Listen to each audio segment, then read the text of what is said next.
This is the Coin It Podcast, sponsored by CoinCosmo.com. Have fun like a collector. Think like an investor.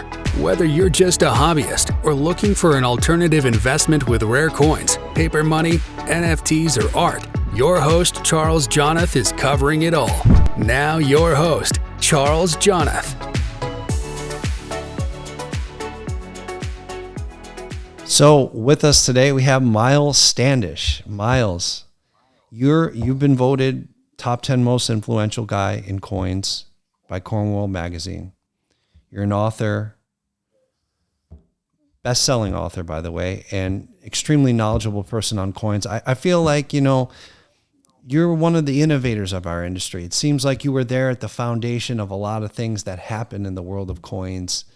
And it's amazing, and it's an honor and a pleasure to have you. And I just want to thank you again for coming on and doing this. I know you're a busy guy. Thank you. Yeah, I want to thank you for having me on. No, it's my pleasure. I'm trying to do more of this stuff so we can get the word out there for coins, because it's just a wonderful hobby. And I think these things need to happen.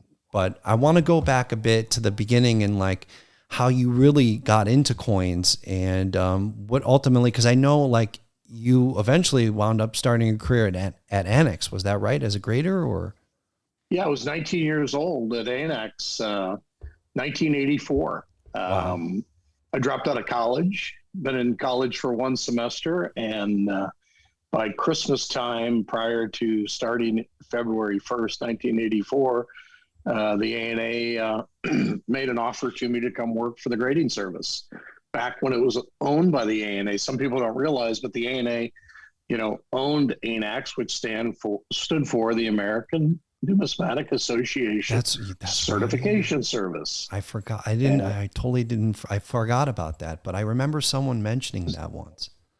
And it wasn't until later when it got sold off, they took that and just left the acronyms ANAX, which is, the name that's always been since, I believe it was 1979 that they started ANAX. But I went to work in Colorado Springs, 1984. I'd been a Midwestern dealer. Grew up in Michigan, nice. Kalamazoo, Michigan. And, I got this fabulous opportunity to work at the ANA in Colorado Springs at the grading service, and I couldn't have been happier. It just seems like yesterday. Doesn't seem like 37 years ago. Whatever. That's what happens. It doesn't seem. It does seem like yesterday, to be quite honest with you. Yeah. And of course, when Coin World gave me the top 10 most influential from 1960 to 2020, I was taken back by that. Yeah. Right. Most of the other members, because I was the youngest member in that top 10, were peers of mine. I mean, Ken Brissett was in that top 10, the editor of the Red Book right. for so many years. He was my first boss at ANAX. Wow. And at the time, Dave Bowers was the president of the ANA. And so it really goes back a long time. And then to be included in that group, I was completely honored. And over the course of 60 years, I slid in there in less time than that. Some of them had the full 60 years to qualify. Yeah. But it's been a lot of fun. And, then, fast tracking after I went to ANAX, I started buying and selling coins again. And then by 1986, I was the first full-time coin grader. Excuse me. First full-time coin grader hired at PCGS. And, that's right. And that was another, kind of a storybook landing. PCGS had a big backlog of coins, and they needed full-time graders. And I was for years, at least two years, I was the only full-time coin grader that was on staff. And it's interesting how at that time the hobby hadn't expanded as much as it has today. Sure. Yeah. But from 1986 to 2001, I remained the youngest person on staff for grading coins. So That's awesome. I maintained that for 15 years, just because there just wasn't anybody that was finding their way to working at PCGS to grade. And, I was, like I said, overall, I was at PCGS 29 years. I was at ANAX 2 years, and I was at NGC 6 years. But it's been a storybook career. Been able to handle all the world's fabulous coins. I think about all the great coins that I've handled from. Jeez, yeah, I can imagine. All this, all the Central America gold coins, the first 5,000 of them that came up from the bottom of the ocean, to, all the fabulous $1804 and Liberty nickels and multi other $1 million plus coins, passed through my hands. But working there full time, I got that opportunity to get to grade those coins. And, it's been a privilege to be kind of a curator, or maintain the opportunity of being the person that saw the coins before they went into a holder. Yeah. It's really a great privilege to me. Up close and personal like that too. Exactly. That's great. Yeah. But did you always have like a talent for grading, or is it just something it took you a while to really get a grasp of? Honestly, it just fit. It just fit. I was, I was blessed with a good pair of eyes, and I could make the determination on grade basically faster than anybody that was ever on staff when I graded. And I probably graded twice as many coins as anybody on staff. So I think it kind of tells you it fit immediately for me. Some people have a knack for different things in life. Right. One of the skills that, I was really proficient with was speed and accuracy. And when you can grade twice as many as other world-class graders, I don't think there was any struggles for me in that department. Yeah. So I got lucky, You guys did. You hit that from coming to Annex. PCGS. That's just it's incredible, and I know all of you guys were probably all the founders were even doing grading themselves at that time, right? Like John. Yes, there were at least there was a full ended up being into 87, 88, 89. There ended up being usually one or two other founders in the grading room full time. And that lessened over time. And then of course, later on, some of us became owners of the company. So to expand the effort and the commitment to grading, that's how, some ownership had been spread around a little bit. And it was early 90s that I bought in ownership of PCGS, and we had PSA, which we later rolled up into a public company called Collectors Universe, and took that public in 1999. So how did that all come about? Because I know there was a separate, if I'm not mistaken, right? There was a separate company called Collectors Universe that was there at the time, and then it kind of merged with you guys, or how did that work exactly? Well, we had these other branches. We had PCGS, we had PSA, we had CCE, which is the trading network. Long Beach Coin Show. PSA had PSA and PSA DNA for the authentication of autographs. I was vice president of PSA for a while, trying to build it up, and then we created a parent company for all those companies to fit in as a public offering. Got it. I guess it just made sense to keep it all under one company. I mean, there's a lot of synergies, I would imagine. Well, it's just an easier way to explain what the company does under one umbrella. It was better for branding at the time. Each individual company did its own branding, but as a public company, you needed one major holding company that was over all of it. Right. I mean, you were I want to say you're like one of the guys who's very creative in the industry, which is really exciting because you developed a lot of programs, I know, initially there when you were at PCGS, to try and expand things. And I mean, as far as we're at now, I mean, where do you see things now?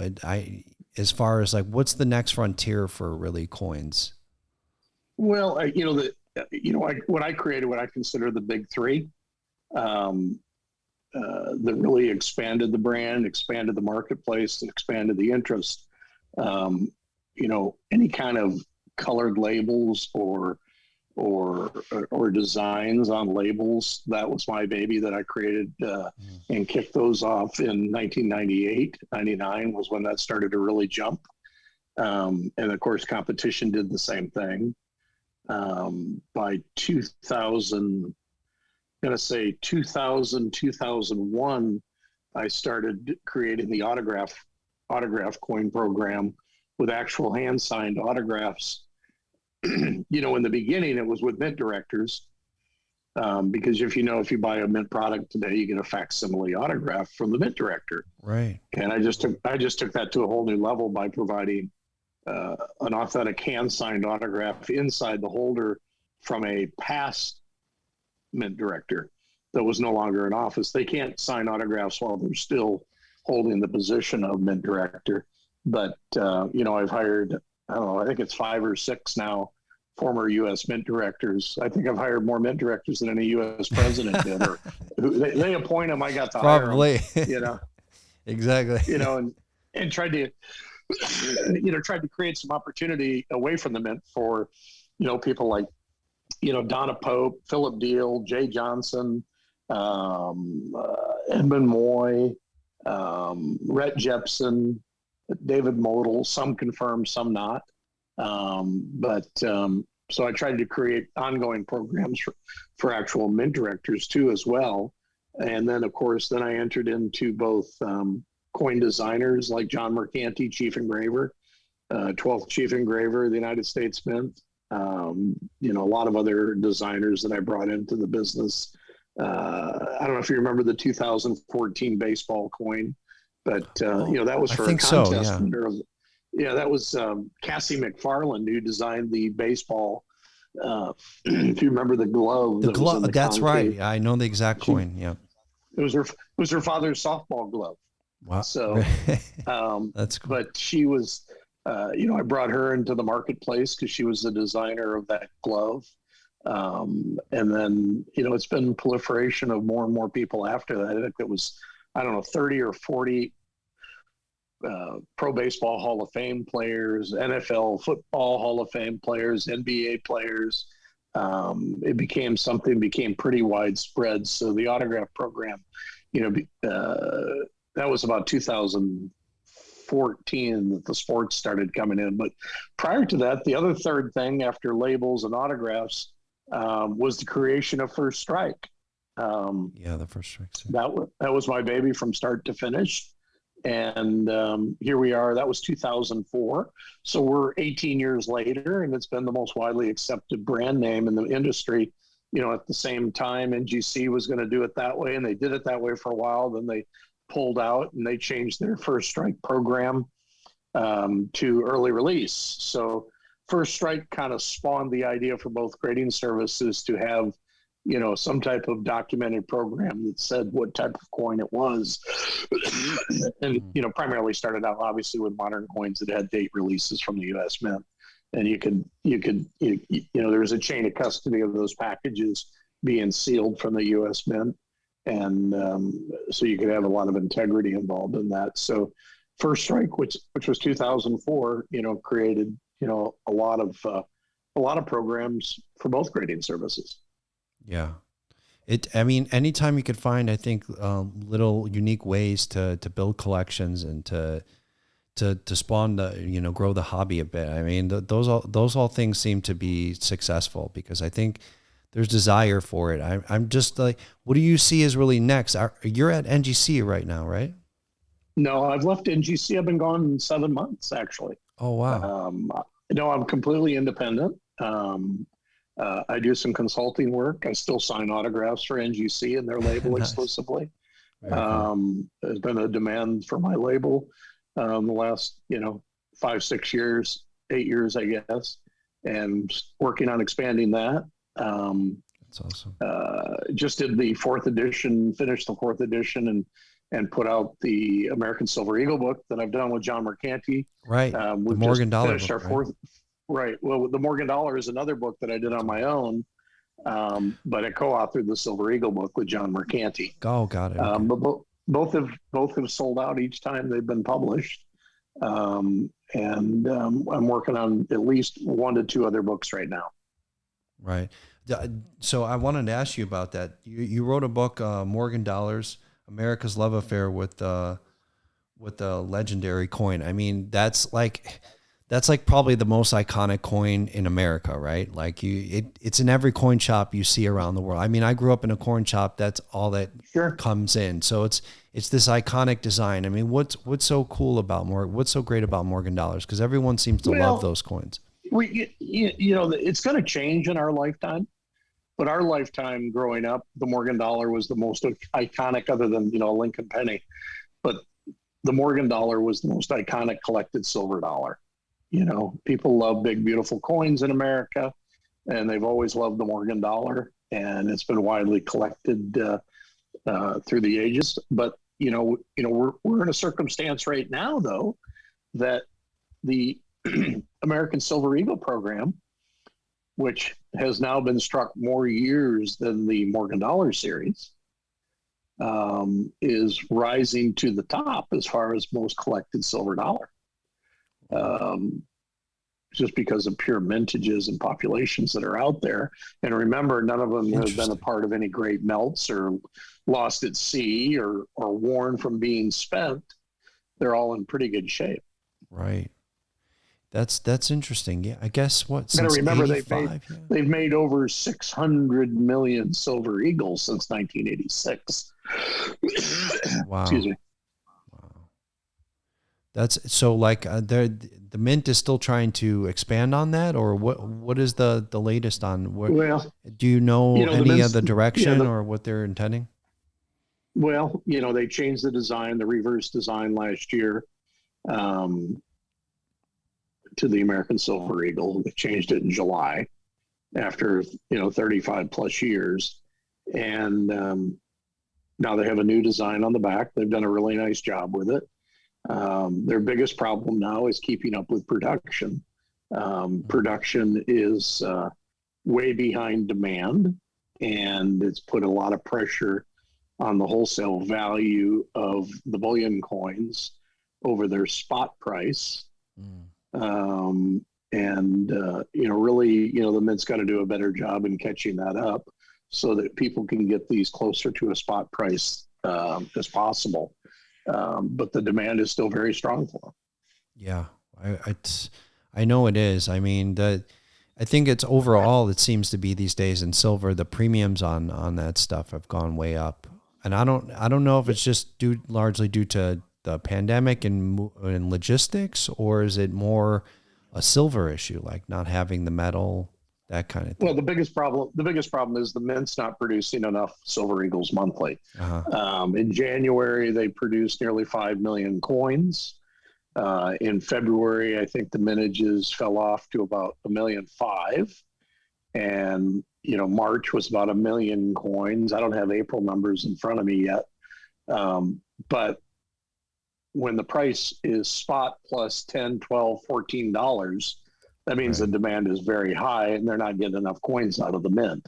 So the Mint's got to take some responsibility to make sure that those numbers, get increased so that, you have, as we're talking today, we have roughly $22 silver. Well, at spot plus $12, that's, it's quite a premium. Yeah. And the Mint's got to do a better job on getting the coins out so the premiums aren't so high. It sounds like it's just a production issue then. I mean, because I know, the premiums on the silver rounds seem to have gone down a bit, so that's good. But I think for a period of time, it seemed like all the premiums were just super high on this stuff. It didn't even matter. The legal even on tender bars. eagles, the legal tender eagles at $10, $12, $14. They're having, remember they produced 5 million coins in January. So it wasn't like they lost staff or, they lost effort, but they're not getting the planches to be able to make the coins is obviously the problem.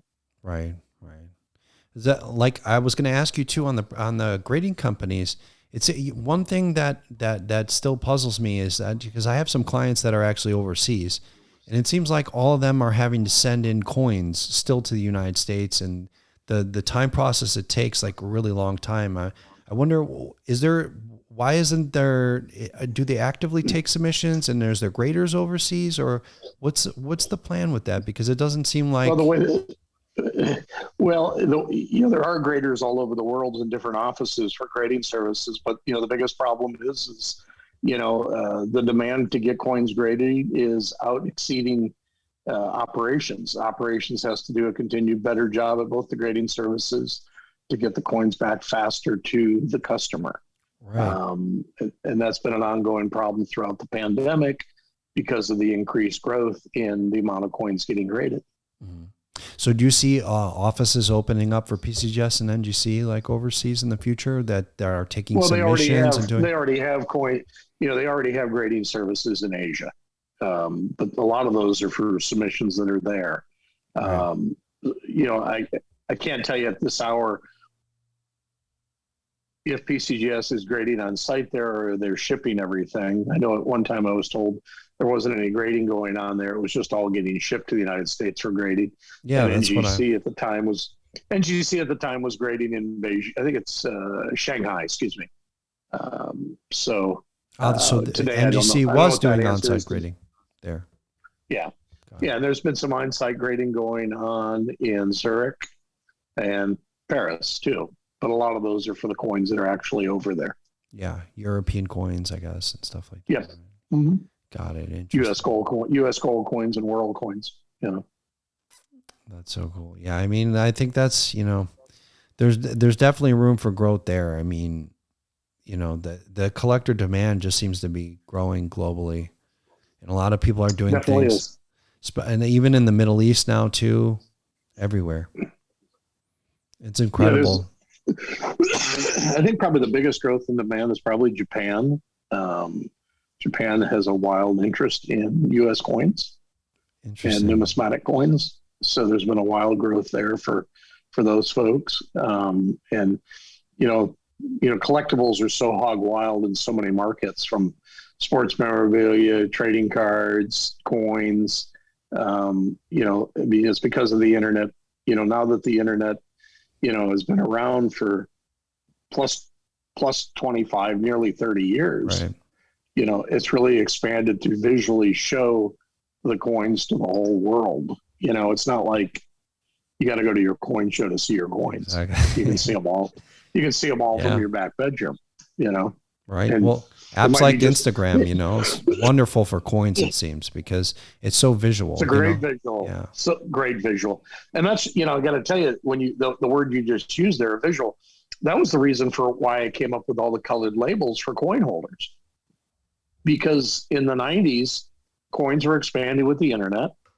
The coins were expanding with television. Remember, this is pre-Facebook, pre-Instagram time. Right, and I kept saying, we've got to add more color to the coin labels in the holders to attract the eye, to grow the interest, to tell more of the story about the coin on the label. And that's really simply why I came up with colored labels of visual aids that are on those holders. And I wanted to introduce coin collecting to the common person that didn't know our industry existed. Right. There's a lot of people that don't know anything that coin collecting goes on the way it does. Tell me about it. but I was in hopes of creating visuals on the labels that would create more intrigue and interest. That makes sense. You have a similar goal. I mean, that seems to be also my passion these days, is trying to expand our industry to people that wouldn't even think about coins. It's just, I grew up in that area where, you sit down in the morning at the kitchen table and eat a bowl of cereal. Okay. Right.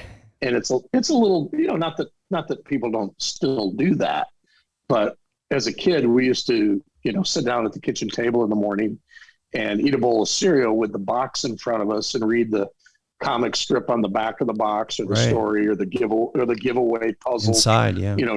trinket they had. My goal was, when I worked at PCGS, especially in the 80s and 90s, was figure out how to put a slab coin in a box of cereal, Really? to get coins out to the masses. And that was some of my main efforts, of why I created the things I did. Autographs, I created autographs to create what I call the double play of collectibles. You could get a authentic, certified, graded coin with an authentic hand-signed autograph. And many times that coin and the autograph were tied to each other.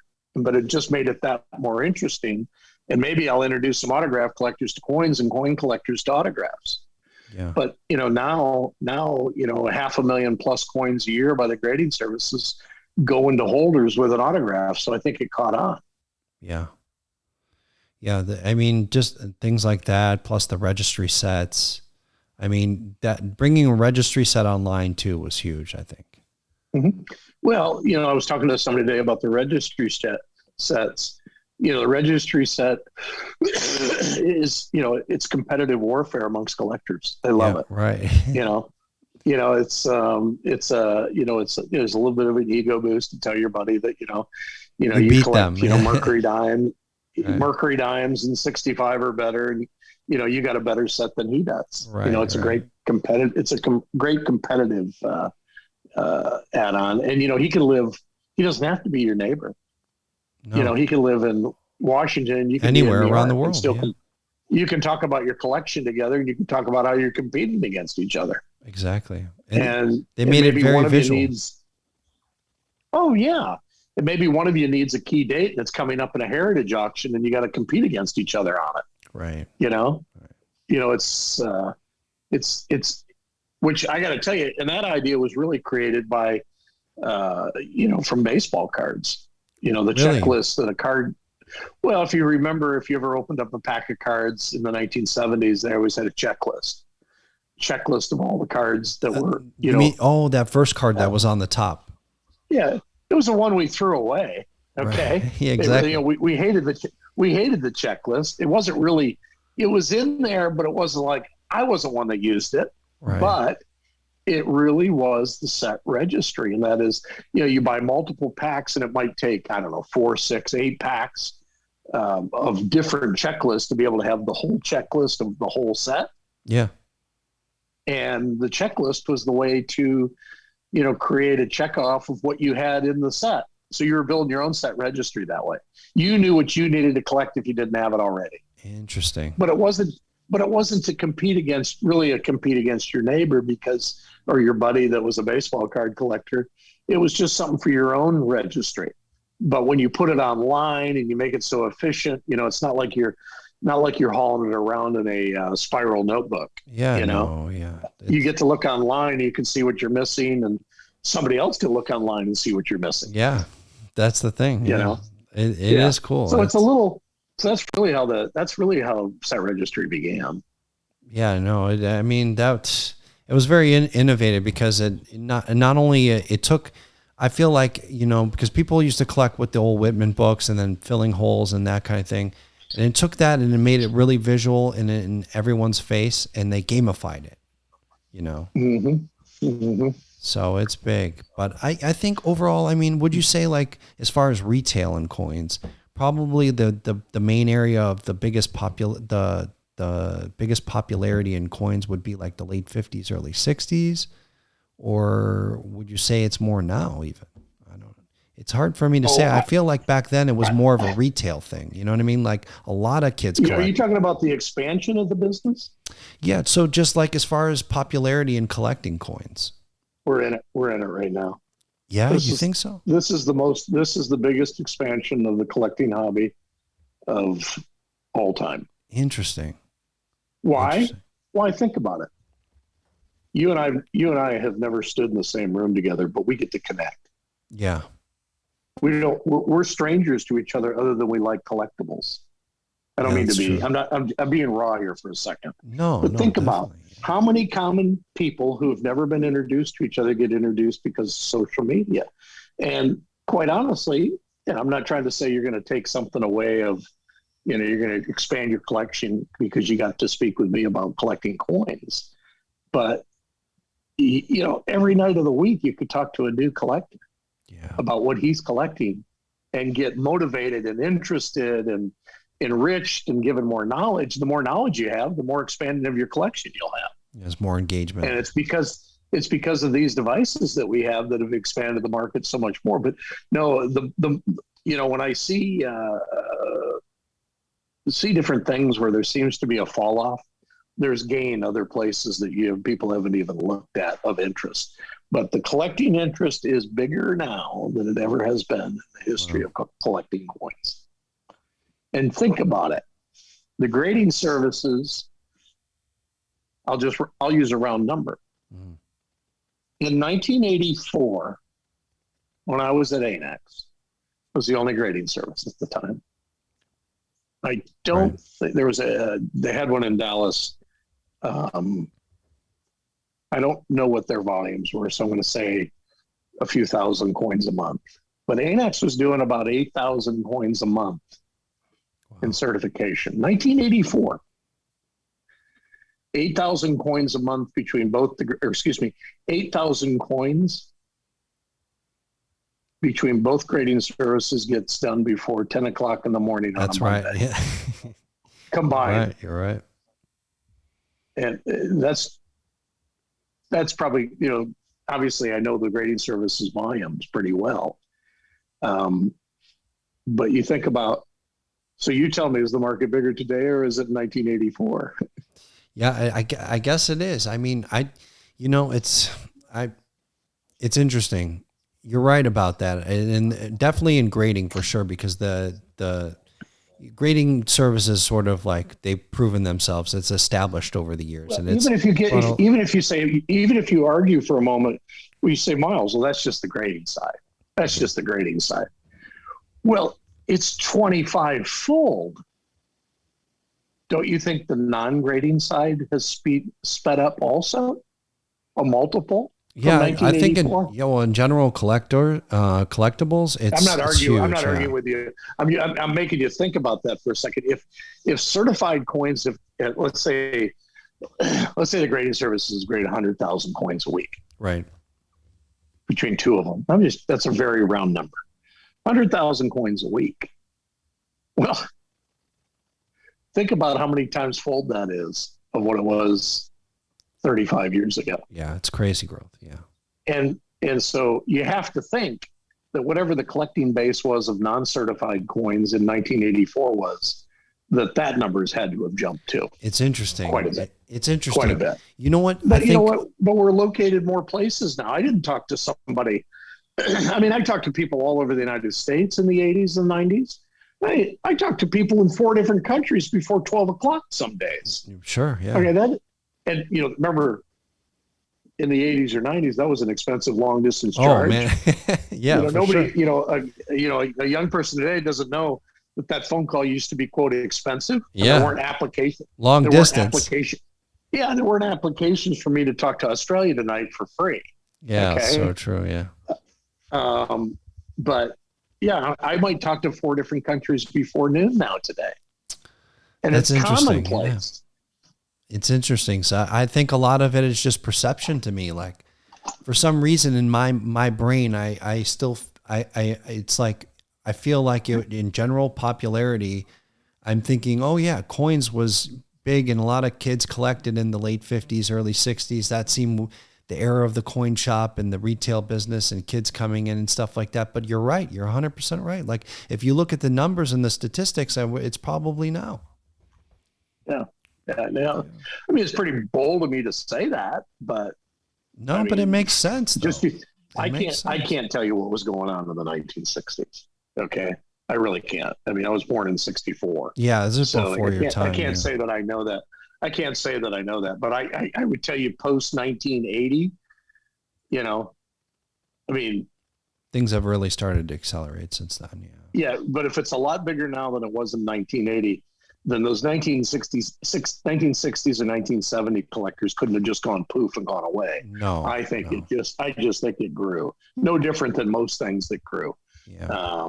We can compare it to a lot of things. But the expansion of the market globally contributed. The growth is contributed to the global growth, but even in this country, I think the expansion of it. I mean, look at eBay on a nightly basis. How many coins are listed? Oh my gosh, it's crazy. That are typically sold in the U.S. There was nothing. We didn't. We were so far behind in technology. We really didn't know what was going on. Right. Well, eBay built a whole business on it. They got a whole division that's just coins. Sure. So sure. Yeah. Absolutely. And you have all the other auctions. You got Heritage Weekly auctions. You got Great Collections Weekly auctions, Stacks Powers. I mean, they're all rocking and rolling. Those things were few and far between. Back in the 80s, you had Teletrade, which was a phone dial-up auction. But that's right. Yeah. That's all changed. The live auctions have gotten a lot bigger, $2 wise. Yeah. That's true. A lot of pressure. It's a great hobby that expanded. Now, I will tell you this: in the early 90s, late 80s, we had a lot of discussion. When you sit in a dark room grading coins, there's sometimes the discussion swung around saying, is our business, is the industry shrinking? Because you go to a coin show, you don't see any young people. But you go to, you watch on Instagram, there's a lot of young people on Instagram. I've been seeing. I gotta tell you, there's more, when the youth was raving in the 70s and 80s at a coin show, it's nothing compared to what it is on an Instagram night. That's right. Yeah. No, I mean, Instagram too. It's either, but that's the thing. Is it the tools that are driving that growth amongst the younger kids now, or is it just the ability to showcase it? And they were already there. It's the showcasing. It's like I was on an Instagram group. There was 4 or 5 young people that were, 18 to 23. And I was blown away by their spectrum of knowledge. Yeah, right. It was really great to hear. But I think that, they had a place where it was safe to talk about it. Like they found other people that related to them. That's right. Yeah. And sometimes that's really hard to do.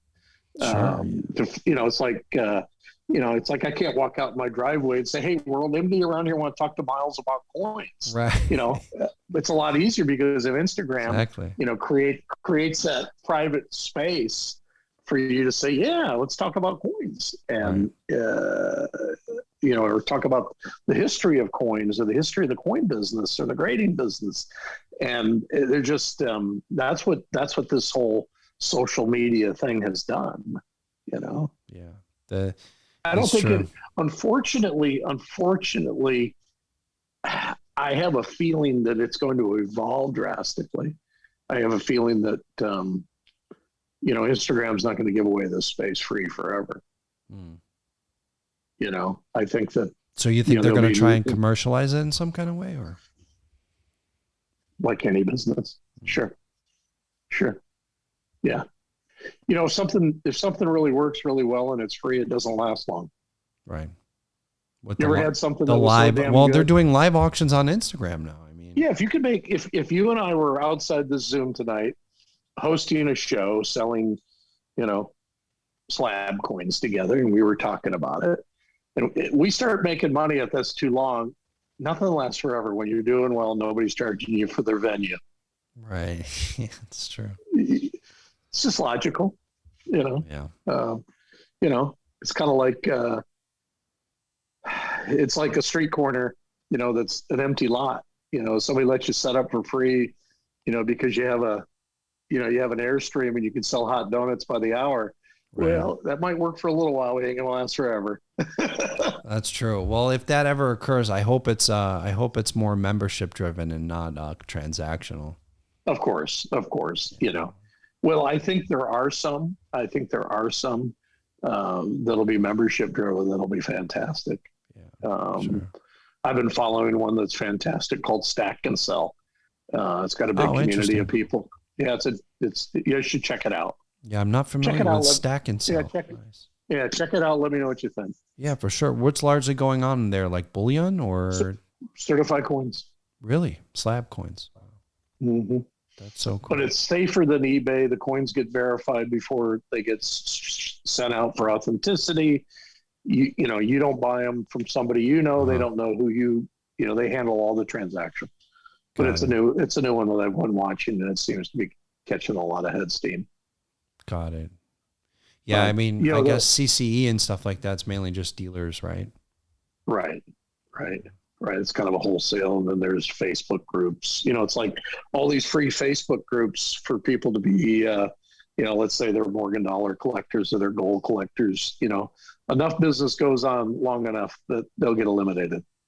Yeah. Or they'll get charged and get tranked, and then they'll find a retention rate of what it's worth to be there or not. Yeah, it makes sense. It makes sense. So what's next for you? You're going to just keep doing consulting, or? I've got a lot of projects that I've been working on that are fun. This is kind of, I was meeting with an organization today that, he said, what are you doing? I said, well, right now I'm just trying to do things that I haven't done in 36 years. I said, being in the grading business, the development of marketing and packaging and putting programs together so dealers, grade more coins. I'm just taking a break from doing that. Yeah. And taking a step aside and it's nice, probably. And yeah, it's like, I can go to a coin show now and I'm not looking at people saying, how can we grade more coins for you? No pressure. You're just going there having a good time. Yeah. And, I always had, in my work, I always had 3 or 4 hats. Right. Some coin graders just have 1 hat. It fits their personality. Yeah, it's so focused. That's what they do.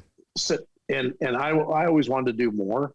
I always use the baseball analogy. I wanted to be Willie Mays in the business, and multi-tooled outfielder that could run, hit, throw, and pitch. Right. Or catch, I should say, not pitch.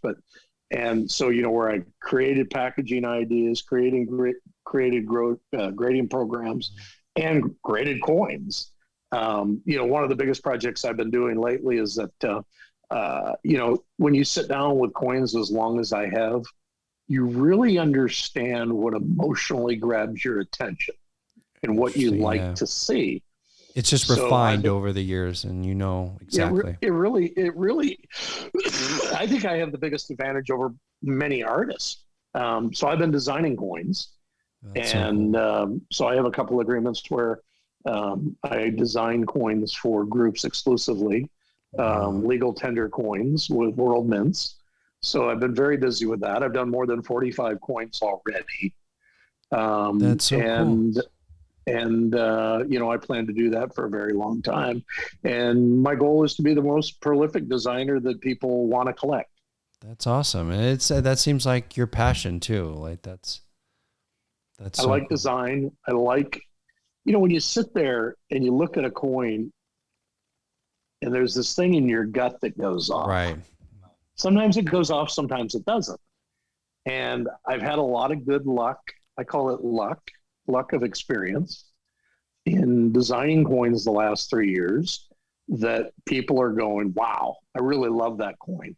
And they're not just telling me they like one particular coin, but if I can talk to 30 people and, there's a lot of different answers. So that tells me I'm doing the right thing. That's awesome. And what I mean by answers, they're not just saying, oh, that first one you did, that was it. Okay. I hear that all the time, but it's the 8th one, the 20th one, the 35th one. Right. And that's inspiring to me. So I really enjoy that. That's awesome, man. Yeah, well, I mean, you have so much knowledge of the coins themselves and the quote unquote medium for you as a designer. I mean, the aspects of strike, all that goes into, and I think that all plays a role in developing a wonderful design, something that'll just strike people. There's a lot of great artists, but they've never spent 30 years in the grading room looking at coins. That's right. Exactly. Artists usually they're usually given a project. Okay. I create all my own designs. Exactly. I'm not given any projects. I come up with the theme, the marketing, the story. The theme, the marketing, the story is as important as the actual finished product. Wow. And no artist gets that chance. They're like, here, we need a new eagle for the back of the Silver Eagle. come up with submit 3 ideas of what you think that eagle should look like on the back. Well, there's a lot more to that. And I have more fun creating the marketing behind it, the historical value behind it, with the coins that I've worked on. That's very cool. So you like communicate directly with the die makers and everything, right? Yep. Mm-hmm. That's awesome, Miles. That's great stuff. Yep. That's great stuff. Yeah. Well, I'm glad, man. I'm glad we got it. I got my plate full with things I like to do. That's wonderful. That's what as you should. That's great, man. You've been through it all. You have a lot of experience in this industry, and I think, you can contribute a lot to that. I'd love to see some of your designs for sure. Yeah, you know what? I'll share some with you, and you can get an idea what I've been working on. That's awesome. You might get a big kick out of it, or you may not. You may say, "Hey, you know what? Works for him. It doesn't for me." Everybody's got a different interest in what they like. Either or, I'll tell you. You have to understand something. I love our country. I love American history. Yeah, me too. Right now, I'm really working on American history. But over the course of the next 12 to 15 years, I believe I'll cover the globe on history and important moments. I love special moments. Like I said, I'm 45 plus into it design wise of different legal tender coins, and it's working. People like it, and they keep on asking me to do more and more and more. And, like I said, it's a lot of fun. So I'm going to keep going, but I'm not done for a long time. A lot of people say, "Are you retired?" It's like, "No, I'm not retired.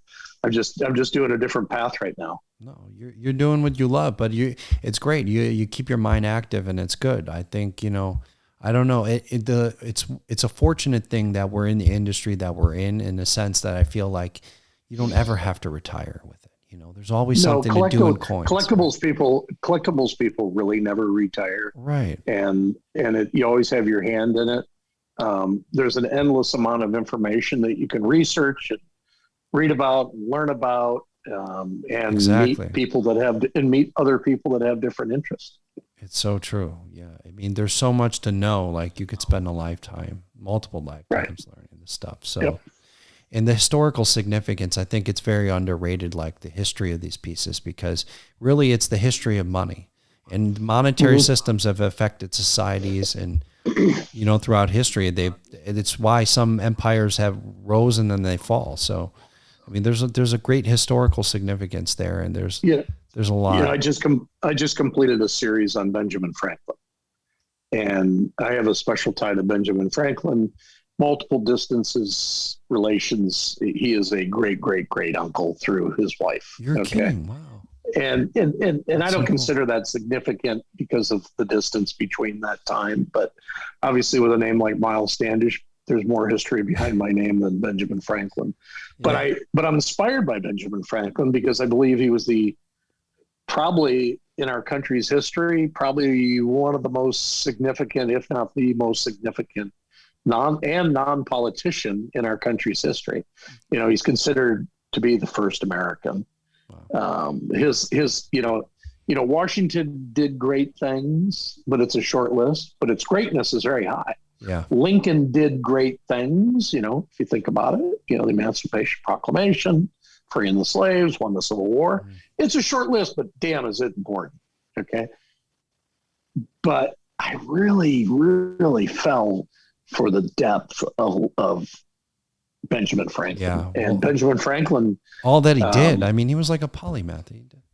At 9 years old, he invented swim fins. Okay. He invented bifocal glasses, the Franklin stove, street lights, endless amounts of inventions. Right. I know in normal school, we taught about how, he captured electricity by going flying a kite. But, we only raised the surface in what we were given knowledge about Benjamin Franklin as kids. And I dove into it pretty good. But, he was America's, and if you're on Instagram, you know what a stacker is. He was literally, he may have been the first stacker, like a real stacker, because when Benjamin Franklin died, he'd been retired. He died in his early 80s, but, he'd been retired since he was like 43. Mm. And of course, he's on all the major documents of our country. Yeah, non-politician appointment. definitely. He was appointed ambassador. He's appointed, postmaster general. Correct. But he died with 4,000 pounds of sterling silver. Wow, that's incredible. And it wasn't to be spent. I never knew that. So yeah, he might have been America's first stacker. But the greatest thing about him is that he had a plan with his trust, because he died without children or wife. The first 100 years after his death, that 4,000 pounds of silver was used to create more money and to build up a bigger nest egg. But it was loaned out into small business loans for the first 100 years. Interesting. You talk about trust and will planning. I'm sure there's some trust attorneys that are going to want to get a hold of this story, because it's pretty phenomenal. And then the second 100 years, because I believe he died in what had to be the early 1800s, or? Yeah, because it wasn't all settled till about 1991. But he was basically, this money was used to loan out to help small businesses in the first 100 years. In the second 100 years, it was to help municipalities with loans. And at the end, it was used to build 2 buildings, one in Boston, his original town to where he grew up, and one in Philadelphia that still stand today. The Franklin Institute. Wow. The money from that. And at the end, I think there was, I don't know, $6 or $8 million left over, and it got dispensed amongst those 2 cities after those buildings were built. And at the end, that was what he had 200 years of trust planning for his money. Can you imagine? He kept significant in those areas of the country for a long time. They're sitting around, the 1950s or 1970s. We got all these millions of dollars Benjamin Franklin left us, but we got to follow this trust. He kept relevant. He kept relevant for 200 years after his death. Well, the fact that he thought that far out, oh my God, it's phenomenal. I've never heard of another case like it. It's easy. If you think about having a manifest like that, or a business plan that extends to such an extent, you play a role throughout God knows how long, up until now. It's hundreds of years. Yeah. Wow. Anyway, I didn't mean to go off on a tangent. I know we've been talking about coin. No, that's very interesting. But you can see with my passion of coin design and history, what I like about it. Well, a big takeaway on that from our industry, what I think is that, look at what stacking funded. If you think about it, that's pretty incredible. And then all through the vision of this man who was, great to our country, the Benjamin Franklin. So that's very interesting. That's fascinating. I never knew about that. Mm-hmm. Quite a guy. Quite a guy. Very cool. So anyway, I'm having fun. Books and coins and different business opportunities that I'm partaking in and enjoying. And it's nice to change the bicycle ride. That's all it is to me. It's just part of the bicycle ride in life that's a little different. And for over 35 years, I did it just one way, with a few interesting projects along the way that tried to change the coin industry and the collecting industry. But it was an intent to do one thing. I wanted to expand the amount of people that wanted to collect. And that's why I created the things I did with coin grading. Well, the coin community at large, I feel, is very appreciative. All these things played a role in building our hobby, and that's awesome, Miles, man. I wanted to thank you. I know your time is busy. I wanted to thank you so much for coming on here, and it's really an honor and a pleasure. And hopefully, I'd love to see you guys sometime soon. I'm sure we'll catch up at some point. I'd love to meet you, Charles. I'd love to. And if you ever want to do a different segment, we can talk about, I don't know. We'll just figure out something. Whatever you want. I'm open. I'm here. Okay. All right. Thanks for having me on. I appreciate it. Likewise. You too. Take care out there. Be good. Thank you, Charles. Be well. Bye-bye. Cheers.